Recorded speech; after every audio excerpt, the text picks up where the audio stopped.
It helps if I remember to put myself on camera. Hello, everybody. So great to be here for our final virtual pre-talk of our season. My name is Scott Seaton. I'm the music director of your wonderful North State Symphony. And it's been such an interesting year, a year of change, a year of reimagining and innovation. And somehow we've ended up here, and I am in my my office area where most of my conducting has happened this year. Not quite the same process as if I'm on the podium, but important nonetheless. And before I talk about that, I just want to throw a shout out to our wonderful, wonderful sponsors of our pre-concert talks, and that's Richard and Pat Macias. Both wonderful people. Thank you both so much for allowing us to get the information out about our programs. So yes, as I said, I am in my makeshift podium, I would call it. The difference is that in a normal year, I'm on the podium. I'm taking sound from the ensemble, balancing through gesture, trying to make a cohesive product so that everyone at the end of the back of the hall can sort of hear what's in my head. And it's a long process, and it's a little bit different now. So for this last concert, which is called To the Fore, that's F-O-R-E, which essentially is we're bringing composers and pieces to the spotlight that really deserve to be there, that some of which have been overlooked or just not as played as often, and all three of these composers deserve to be heard as much as the Bachs or the Mozarts or the Brahms or the Wagners. And we'll talk much more in depth about those pieces. But so the difference between being on the podium and here is that the process started 2.5 weeks, 3 weeks ago, when we recorded this concert in Redding, California, at the Redding School of the Arts. And we've recorded in various places this past season, everywhere from Eureka to Chico to Redding.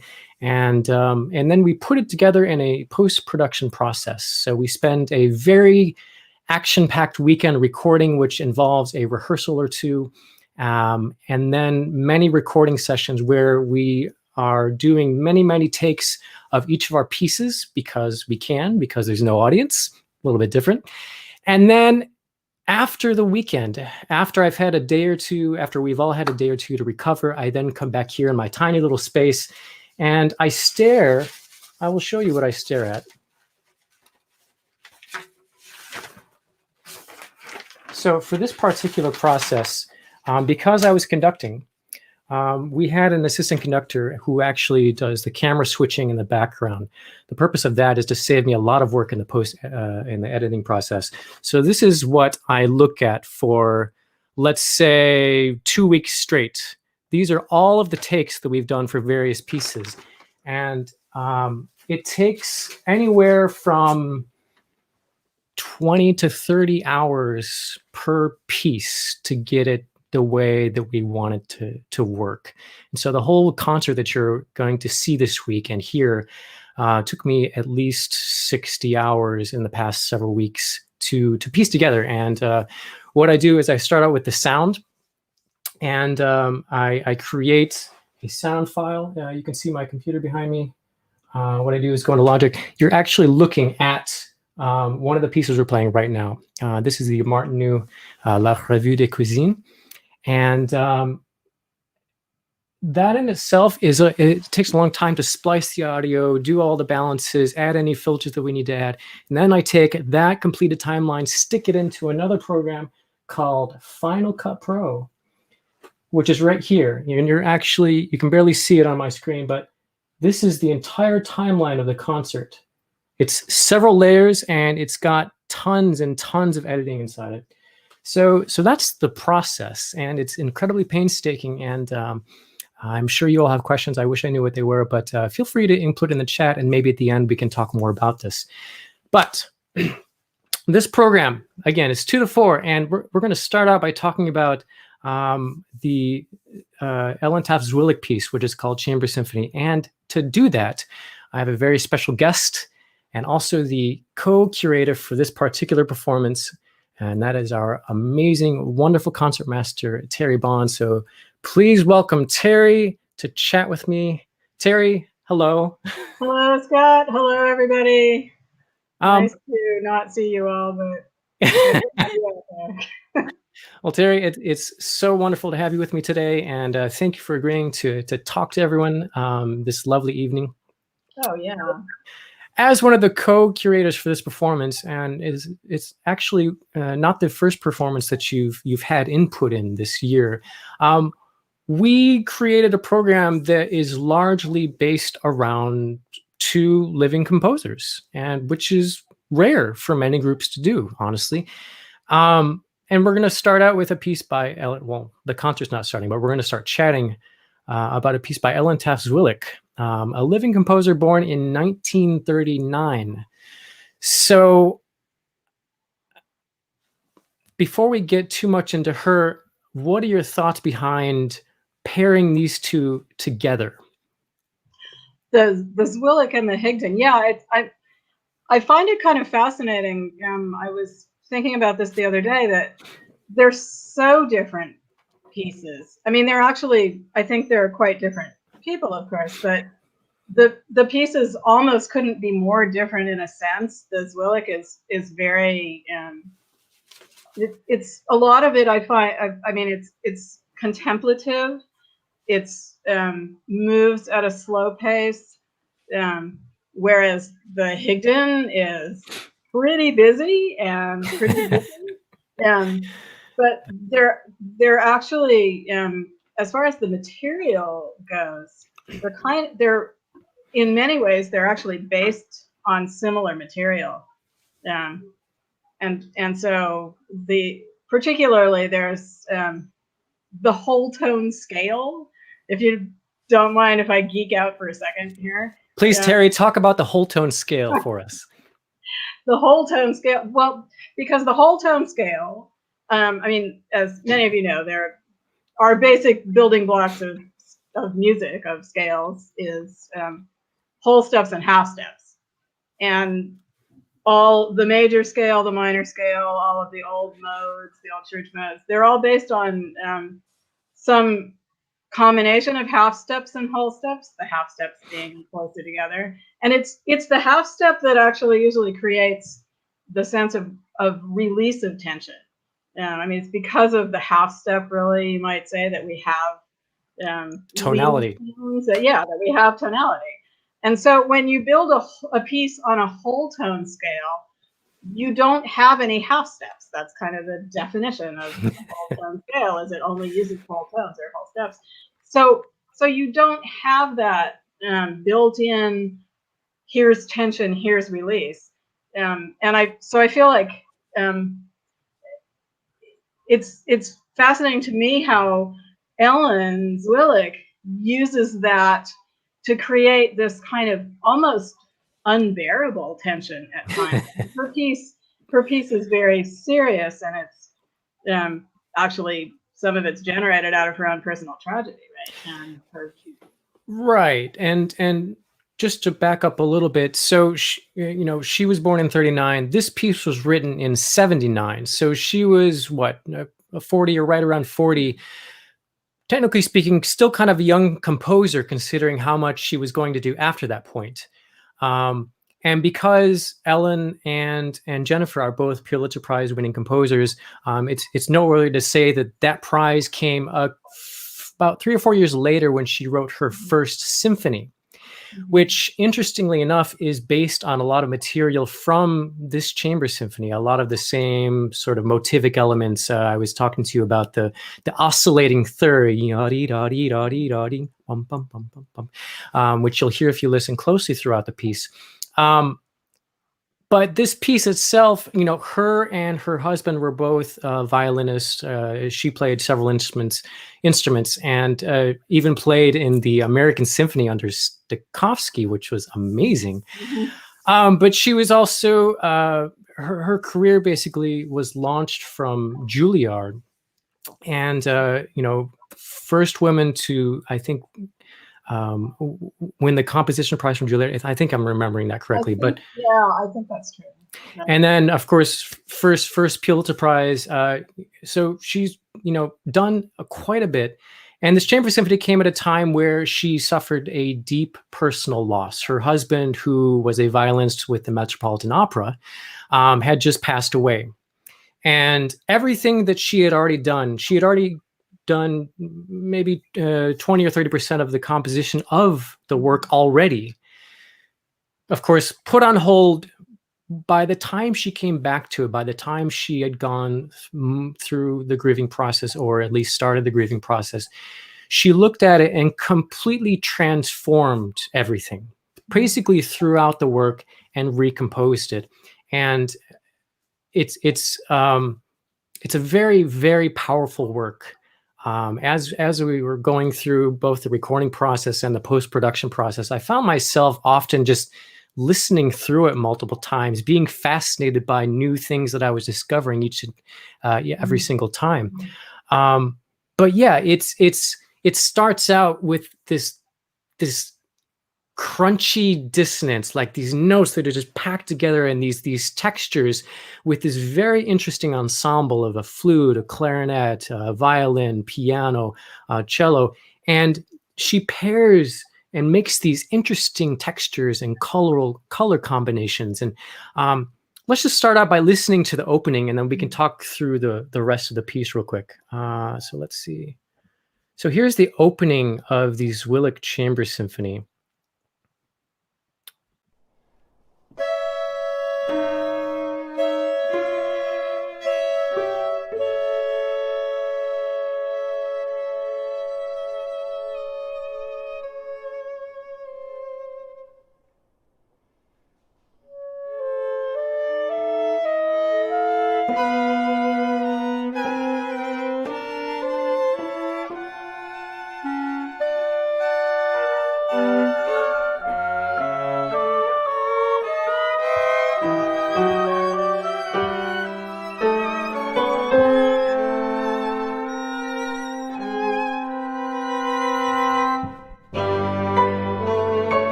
So interesting.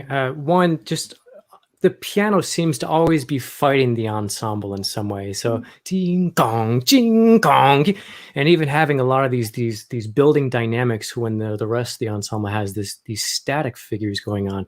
But also, as you're talking about with the whole tone scale, you can hear it so very, very clearly in all of these building lines. And she loves writing for very high string players. Yes, she does. She does. And also, you mentioned the sort of duos aspect. There's so much of that in there that you're often were paired instruments, and even the string players, we're often paired with ourselves. I mean, like the very opening, I'm playing the same pitch on two different strings. I'm playing an open E, and I'm playing the E stopped on the next string over. So. And there's a lot of double stopping, so sometimes you feel like you're creating your own duo. but yeah, I mean, it's such a personal. This piece feels very personal to play. It feels, when I play it, I feel both I feel like personally invested in Ellen and her journey, but I also feel that it's a piece that you necessarily have to bring your own personality too, because that's kind of how she's written it, as it's so immediately emotional. Yeah, exactly. So that was one of her big starting points, and she would go on to get a doctorate in composition at Juilliard. That was actually the first that I was trying to remember. And in 1999, actually won Composer of the Year by Musical America. She's done a lot of firsts. She's done so much. And when I believe it was 1995, Pierre Boulez came to Juilliard, was conducting one of her pieces. And I think that was one of the real sort of, you have to start listening to this composer. This is the real deal right here. I think she probably was also the first woman composer, or probably to be featured in the Peanuts comic strip. Right. Tell us about that. Well, she because Charles Schulz was a strong supporter of classical music, and he lived in Santa Rosa and supported the Santa Rosa Symphony, and actually he was involved in commissioning a piece from Alan Zwillig. It's called something. Their Peanuts is in the title. I mean, it was commissioned as it's something to do with peanuts. I can't remember the title exactly, but right, yeah. And so he did. He actually, as this commission was taking place, he was writing the strip about it in real time as it was happening, and so that you have the Peanuts characters discussing Ellen Tufts Willis. The other thing that I wanted to mention about her specific compositional style, which I found interesting, especially reading several articles about this, is that she has a similar process of one of my other favorite composers, which is, of course, Jean Sibelius, in that he steers clear oftentimes of tonal center. He's not, okay, we start here, we end here necessarily. And what she does in many of her works is take this little germ, this little seed of something, and it builds and expands, and it becomes something which becomes something larger. And then just when you think it's not there, it makes a reappearance. So it's not necessarily about, here's a melody, we're going to change it, and then here it comes back. It's on a much smaller micro scale than that. So I thought that was interesting. Yeah. It's all about the idea behind it. But as you were talking about, even string players playing with themselves, multiple notes, and as I was saying, writing as high as you can. I have one more excerpt from this Zwillig before we move on to the Higdon, and you can see it's almost an uncomfortable writing, especially for the cello, just pushing the limits in such an exposed and vulnerable place within just a few scattered people. So here's our final Zwillig excerpt.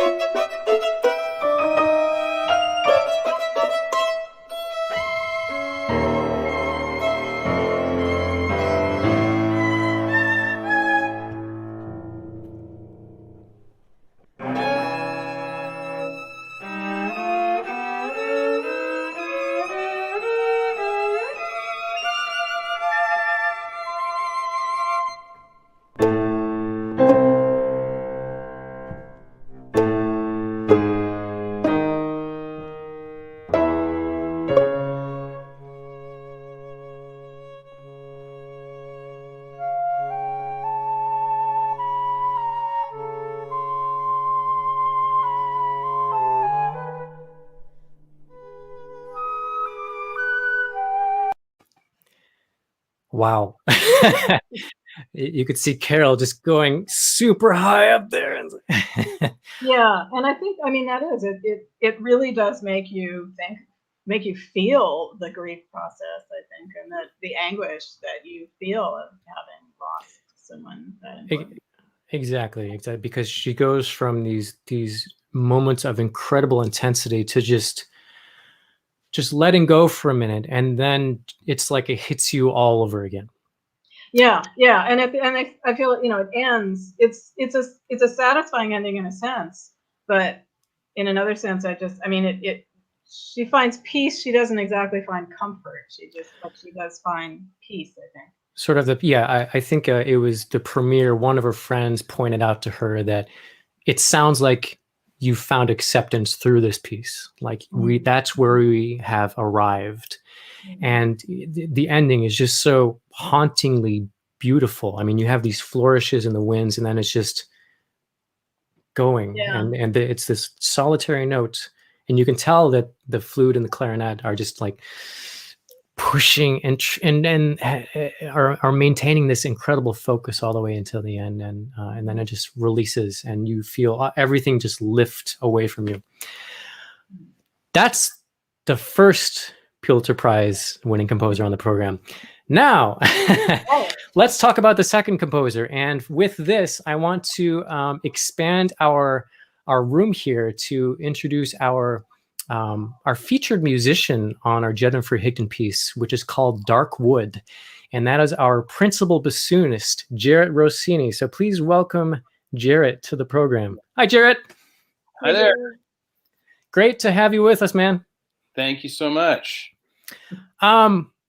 Yeah, so Jennifer Higdon she wrote an incredibly demanding piece for bassoon because she thought that there wasn't enough quality bassoon chamber repertoire. And, this is a piece that came from someone who grew up not necessarily with classical music, but really was listening to rock and roll and folk music and the Beatles and Rolling Stones and all this stuff. Do you hear that influence in Dark Wood, Jarratt? No. I don't hear the Beatles or the Rolling Stones. But I mean, it's certainly percussive and gymnastic. It's got a lot of driving rhythms. Yes. yeah, driving energy. Yeah. It's Did she win the Pulitzer Prize for this piece? No, not this piece. Oh. She won the Pulitzer for her viola. No, sorry, that was the Grammy Award. She won the Pulitzer for her violin concerto, and she's also a 3-time Grammy Award winner for her viola and harp and something else, which I forget. But no, Dark Wood came a little earlier than that. So and it is very characteristic writing of hers. I think Jennifer, she does energy really well. The first time I met her was doing a reading session with Women's Philharmonic, and it was a piece of hers called Mechanistic Maniac. Wow. And yeah, That makes sense. and that's kind of, I mean, I think Dark Wood in a way is right in kind of feeling to that. And I just wanted to throw in, because I was geeking out about the whole tone scale, because Jennifer's piece is also, she is really based on that same whole tone scale. So Ellen uses that to really almost unbearably prolong tension. And I think in Jennifer's piece, it's almost the opposite. She uses it to create this kind of energy that just keeps going. It doesn't stop, because you kind of have this feeling that you're not stopping anywhere, you're not resolving. And so like the Energizer Bunny just kind of keeps going, but in this almost, I mean, I feel like it's a happy piece, really. Happy energy. It's just really, it's buzzy, but it's happy. So it's almost the reverse of like in that sense, but it's the same material. It's a good take on Dark Wood. It's a happy piece. What I like about it is that even though it uses a lot of silence, especially in the beginning points of the piece, you do feel that drive, that energy just propelling us through the silence. And the silence is being utilized to gather these notes together and start to piece together something. Then we have these little ascending figures. And then it starts to just build and then spiral out of control. And then it dissipates into something like a B section, a slower or something or another. But then it gets right back into the craziness, the insanity. I'm sure Jarratt can talk all about the insanity on and the technical demands of the bassoonist, especially. It was certainly demanding. Yes. And might I add, it's the recording conditions for wind players also. I mean, we were outside and it was 90 degrees. Yes. And in the other piece, they were actually wearing masks. Yep. I tried. It didn't work. I tried. It did. Yeah. Yes, it was extremely challenging, fun. For me, it was just great to be playing again with other folks more than anything else. And I had a great time. I'm sure there were things that I would love to change, but we'll see what happens in the, what you decided to put in the show. We'll find out. But no, I'll second that. It was my first time playing with wind players in about a year, and it was so great to do that. It was absolutely wonderful to play with humans. Was just outstanding. Yeah. And my first time conducting in 13 months. So yeah, I second all of those notions. And just to solidify the type of writing. So Jennifer herself, was mostly a percussionist, came up that route, and then because she was influenced by rock, I feel like there are a lot of sections in this piece where we all play really loud and repeated notes, especially where it's just kind of in this very heavy groove for long periods of time. But let's listen to a little bit of it so that everyone can hear what we're talking about. This is, and the other really interesting thing, and maybe Terrie, you can help me talk about this, is the piano is different, shall we say. Are you going to show them first, or like? Well, let's talk about that because it does play right into the excerpt. So it's a prepared piano, and Terrie, maybe you can tell us all the adjustments that had to be made to this particular piano. Right. Well, actually, I mean, I don't know if technically the composers would call it prepared, because sometimes that specifically refers to sticking things in the piano, which we don't actually do. But the preparation required is because the pianist has to reach inside the piano and stop the strings at a certain place, right? To create this different funky kind of sound from. And so the pianist has to mark exactly where he's going to dive in and touch that place on the string, because he has very little time in order to do it. Right. So there were actually Post-its inside the piano in preparation for that. And it's very challenging, actually. It's sort of like having to turn your instrument inside out. And there's a lot of quick changing between that technique of stopping the strings, and you're still hitting keys while you're doing that, and then you have to leap back to the piano stool and go back to normal with very little time. So right. So for our listeners, keep that in mind as you watch the concert and see the shots where John Chernoff is actually halfway inside the piano with one hand on the keyboard at the same time. It's quite something to watch and experience. But let's listen to a little bit, and you'll hear a little bit of this modified playing in this excerpt. So here we go. Here's Somewhere in the Middle of Dark Wood.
So this was the last piece we recorded, if I remember correctly.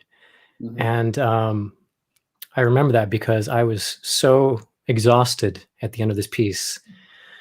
It was a good exhaustion, I must say, but I was out for a couple of days because all of this repertoire together in a very short amount of time is very, very demanding. So yeah, that was a sample of Jennifer Higdon, a percussionist who is a fan of non-traditional forms, even though this one is sort of more traditional. Surprise harmonic shifts and modulations. You can feel all of this sort of disjunct sort of writing in even that one excerpt. And in the beginning, you could even hear some of those very jazzy chords in the piano. So all kinds of influences going into this piece. Jarratt, any final thoughts about Dark Wood? I enjoyed it. I really enjoyed it. It was great. A man of many words. Thank you, Jarratt. I really liked the ending. Yeah, very inspired. I also really like the ending. It's like it completely compacts everything from, let's say, the beginning of the piece. So in the beginning, it's very pointillistic, bump, bump, bump, beep, bump. At the end, she has all of these very harsh accents within just an eighth note of each other. So bum dum ding dong ding dong ding jump. So everything just kind of gets thrown against the wall at the end, and then it just comes to a crashing halt. And Jarratt, I'm sure you had a good few days rest after that. Absolutely, yeah. Yeah, I think we all did. Yeah, my turn after this recording session. But in a good way. Oh, absolutely. Well, Terrie and Jarratt, thank you both so much. I'm going to let you go so that Ian, Cochran, and I can talk about our last piece. So we'll see you guys at the concert on Thursday. All right. And thanks for the chat. Take care. Bye, guys. So as I was just saying, to talk with the Bohuslav Martinu piece, which is La Revue des Cuisines, please welcome our wonderful principal trumpet player, Ian Cochran. Ian. Hey, Scott. How are you? Doing really well. Good to see you, man. Yeah, great to have you with us today. And so we're going to talk about the last piece on the program, which is probably 80 degree difference from the first two pieces on the program. Yeah, I think so. So Bohuslav Martinu was born in Polička, Bohemia, which is now the Czech Republic, and didn't grow up in a family of a lot of money. So they actually, I think his dad was a shoe cobbler, and they lived in a church bell tower, like this apartment that was 118 feet off the ground. And because of a lot of health issues and other things that he didn't get up and down too much. And so his view from a very young age of the world was very different than many, many other composers. And he went on later on to go to Prague at the Prague Conservatory and study violin there, but it was kicked out, which frustrated the town that he came from because he was crowdfunded to go there, so he's making everybody angry. But he started making connections, and he had one of his first pieces played in Prague, and really started to propel him as a composer. What is really interesting about Bohuslav Martinu is that he wrote so much music, just so much. I mean, he wrote, if I can find it, 384 works, 6 symphonies, 15 operas, 14 ballets, and tons of chamber music and other symphonic stuff. But he was still is relatively unknown. Right. And that is probably because the biggest reason is that he didn't really align with one particular school of composition or school of thought or one composer. He did so many different things, and his published works never underwent any or much revision. So there's not a great sort of catalog of it. But when this piece was written in the mid-1920s, he had just moved to Paris and was just getting out of his sort of student phase of writing like a romanticist, and these deep melodies and using these thick textural writings, and two, being very heavily influenced by jazz, by Igor Stravinsky, and by the whole scene going on in Paris at that time, which is all of these French, lots of different styles, including Impressionism and all that. So lots and lots of things go into even this one piece, La Revue des Cuisines, that we're going to play. And but I think from my standpoint, jazz and Stravinsky are two of the biggest for this piece.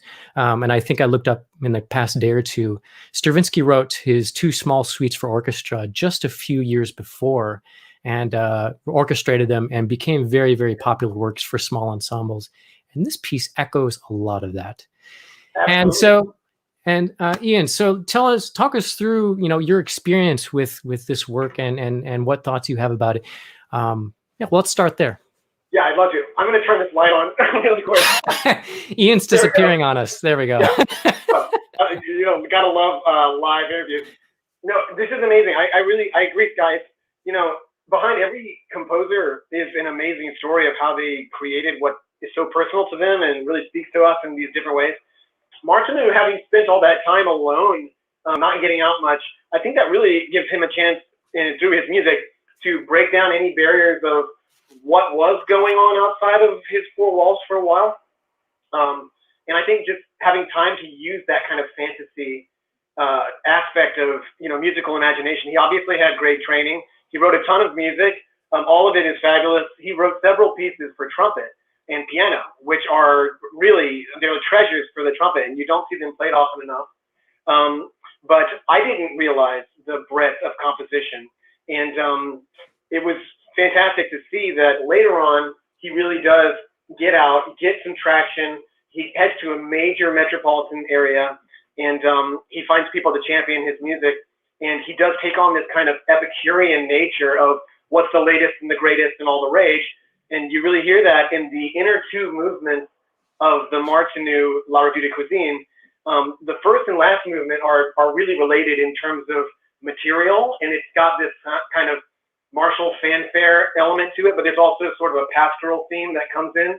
And some of that to me kind of speaks to maybe the traditional aspect of music education in the French conservatories. And then the inside movements are these two contemporary dances. You've got the tango and then the Charleston.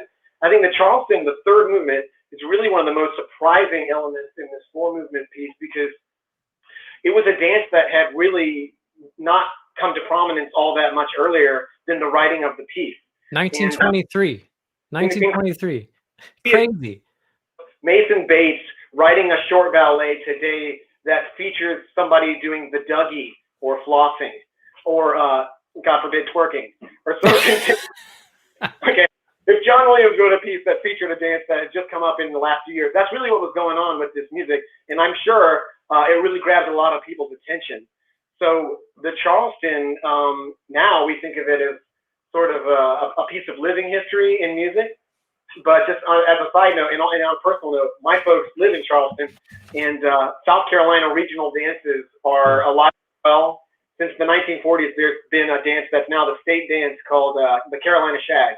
And I have it on good authority. My stepdad is wonderful going down to the beach music club and giving his. But I will say, as far as the Martineau goes, it is this sort of incredible collision of the metropolitan ideas of Paris and the kind of traditional, also the sort of fantastical element. I mean, when you look at the plot of the ballet itself, it's a short 20-something minute ballet that's all about animated household implements that have intrigue. And even that had been done before to some degree, because you have, stories like Beauty and the Beast, which have, clocks and candlesticks that come to life with teacups and things. And then just a couple of years before this in music history, you had Ravel, the year before, wrote a piece about a boy who is punished to go to his room, and his room comes alive as part of his punishment, and it sort of torments him in 1924's L'Enfant Sortilège.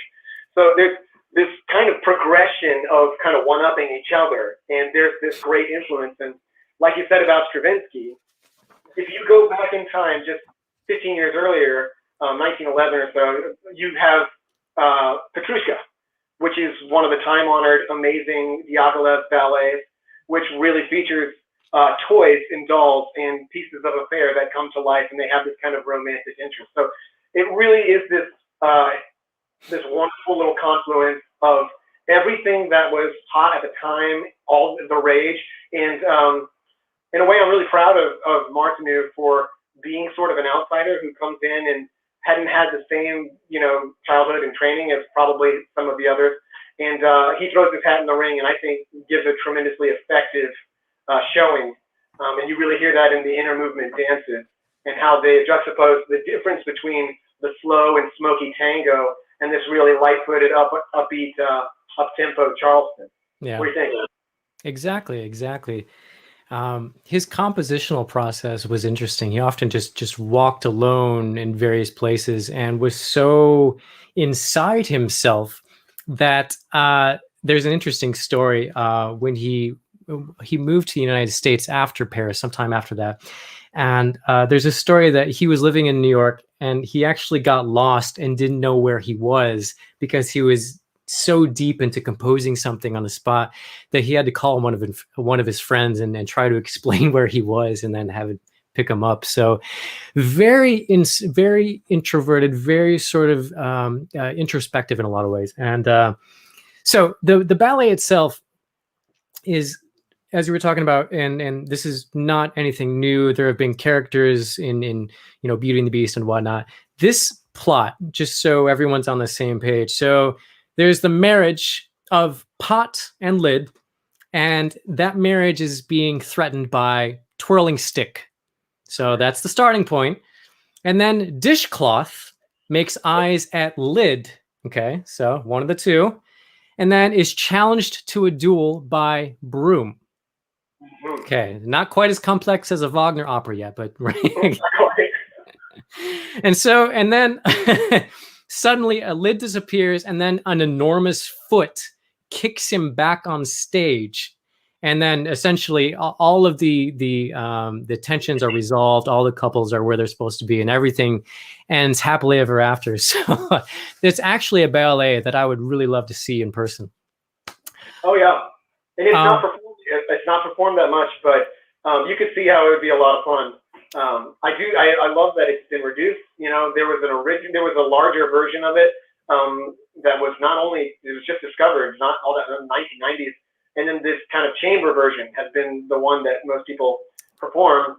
And just getting a chance to explore that, but on a personal note, seeing my colleagues in the orchestra and working with you again for the first time in however long, that was the real highlight for me. The music and the programming for this concert, the three pieces, the way they fit together, especially ending on this kind of really great feeling, contemporary, exciting music. Yeah. That was a highlight for me, but also just seeing everybody in person and getting a chance to work together. Cannot tell you guys how fulfilling that is, and what a humbling experience and a blessing it is to see you guys again.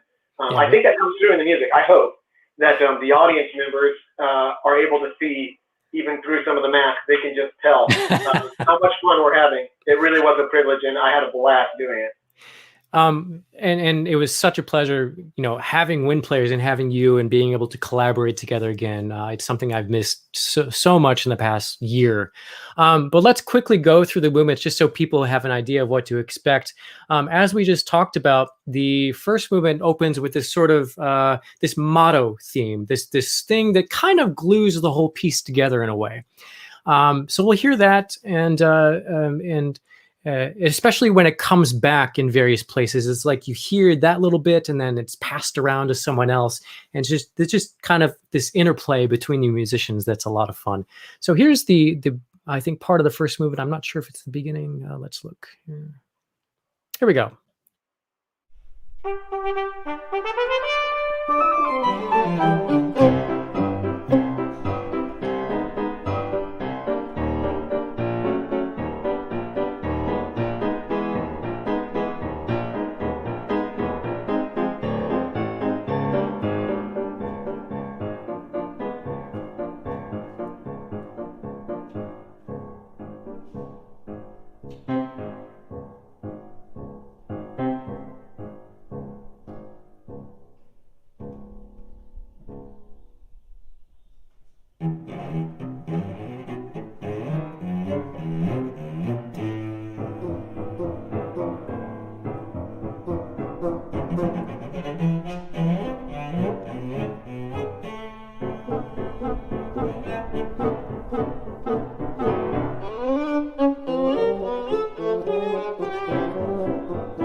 I love that so much. It's almost like, okay, we've spent too much time at the bar. Got to compose a piece now. Do you? Oh, okay. We're getting somewhere. It's slowly coming along. It is a little left-footed. Yeah, it's very, very playful. I enjoyed that. Yeah. Yeah. And I love, because, you know, he wrote many of his pieces, especially his larger orchestral works, to include piano, which was not common at that time. And what I really like about that, it's almost as if he's portraying the pianist as himself, in that, you know, as you watch John play, for example, it's basically the only thing going on, you know, and I love how John played this part too. I love how he played it, and just the way he did it, just kind of hunched over in his own world. He was even, as you could see, conducting himself there. So, but I could just picture, you know, that's probably a nice glimpse into the psyche of Martinů, like how he actually was, and the things that he was trying to get out and share with the world. So that's the first movement, and that motto will come back. The second movement is a tango. It's very, very, what's the word? Sexy. I mean, there's really not many other words that come to mind with the tango, and especially this one. Yeah, and the tango is based on these short, kind of slow staccato notes. Jump, jump, jump, jump, jump. And in the beginning, this piece features the cello a lot, and you'll hear Carol Jacobson, our principal cellist, play this very just trying to pull us in with these dark, chocolatey, colorful cello tones. So let's listen to just a little bit of the second movement. Here we go.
I love that. It's as if you have this going on. It's like maybe you can picture a giant club somewhere in Argentina, and then you have this rhythm just pulling, and you're that call to the dance. You're just pulling us in, and I love the way you played that. Wonderful artistry, Ian.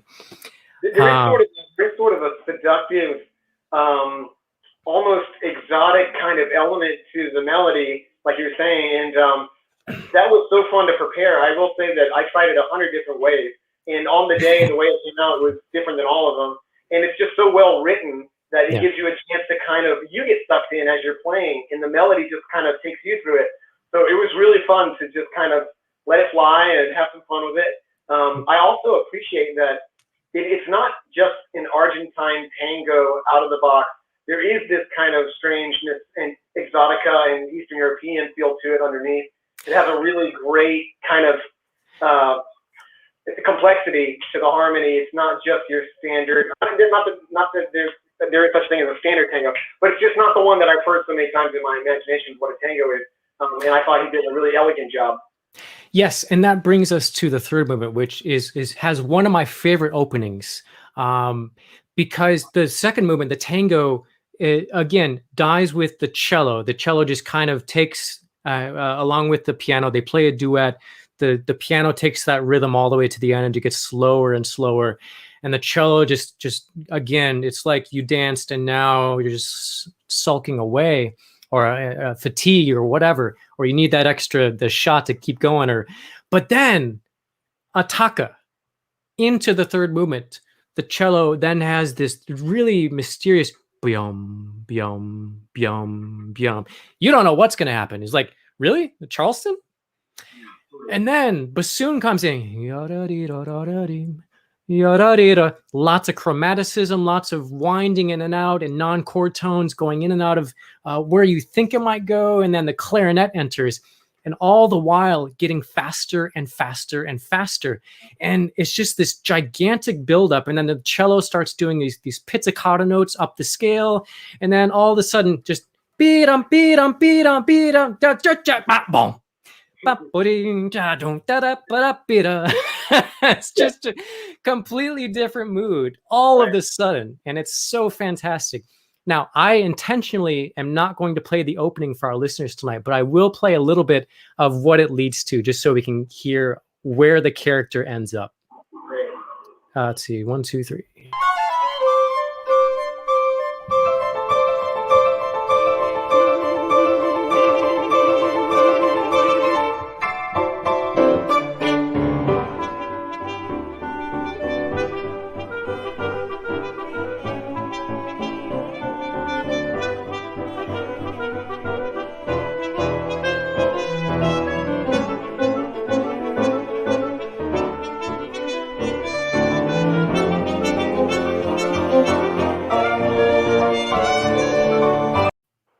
Oh, I forgot that I cut it like right there.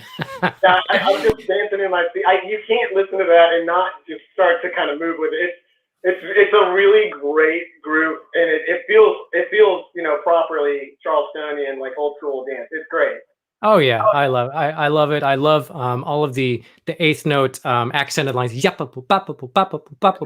All of these sort of like cross meters going on, and it just a well constructed movement. I love it so much.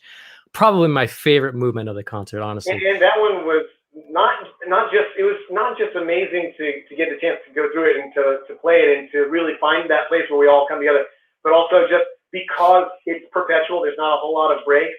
That means that in the recording, we were just going with it and grabbing one great take through with very little supporting material. It was just kind of like, hey, let's get a good one and it'll turn out.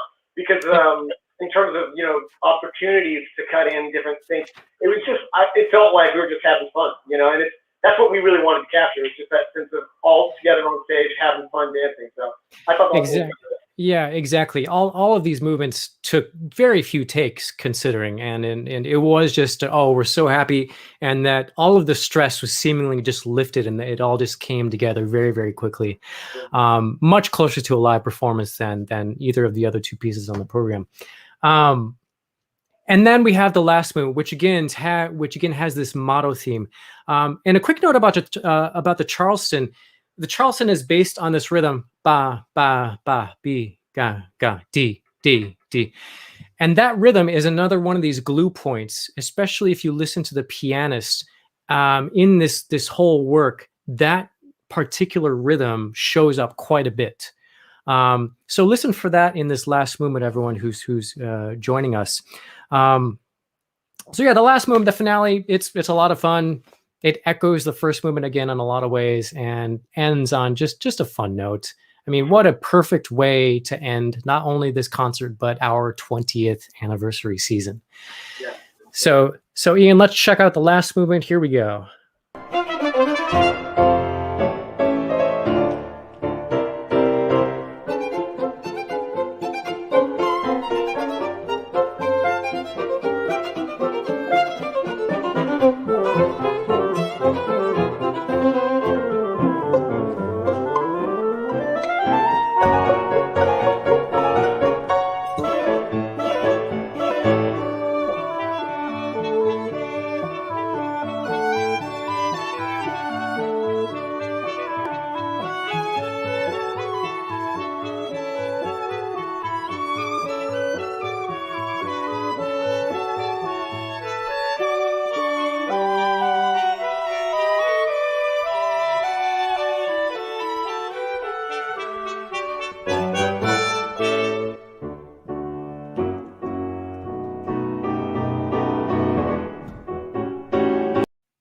Oh, and again, well, to finish that, everyone, you're going to have to show up on Thursday, May 6th at 7 p.m. to see all of this wonderful music making come together.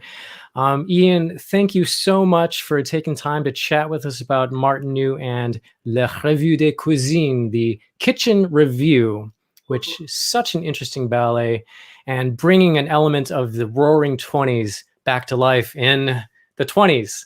Which hopefully we can get to a Roaring 20s of some kind, and in the positive way, not in the negative way.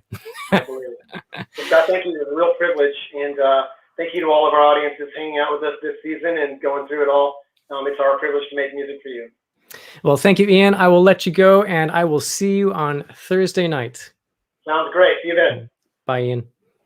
And I just wanted to wrap up. Thank you, everyone who has tuned in tonight and wanted to learn more about our wonderful To the Fore program this Thursday, May 6th at 7 p.m. on both YouTube and public access stations throughout the North State, which again is one of the wonderful things that have happened in the past year, is some of these new collaborations, these new partnerships that we've been able to make, and to make music more accessible in a time where everyone needs music and any sense of community that we can get. So we're very happy to be there for you.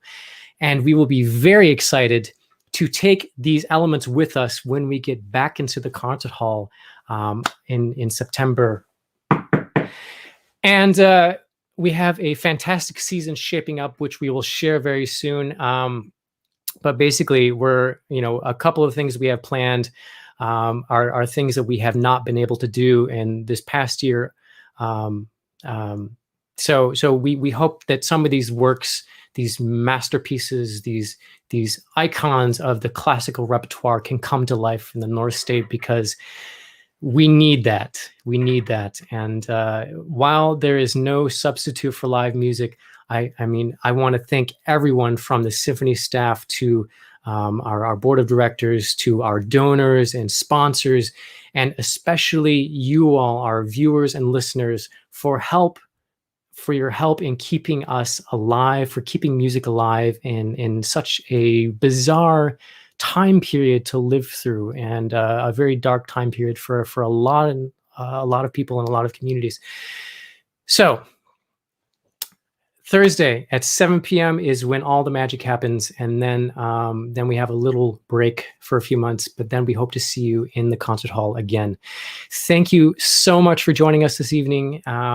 We've had such a great time chatting with I've had such a great time chatting with our three wonderful musicians and our co-curator, Terrie Baune. If you have any questions, please feel free to put them in the chat, and I will come back and try to answer them. So check back for that, unless there's any pressing questions right now, which I don't think there are. But again, thank you all so much. It's been such a wonderful 20th season, and we will see you soon. Have a great night, everyone, and may the force or the fourth be with you. Bye-bye.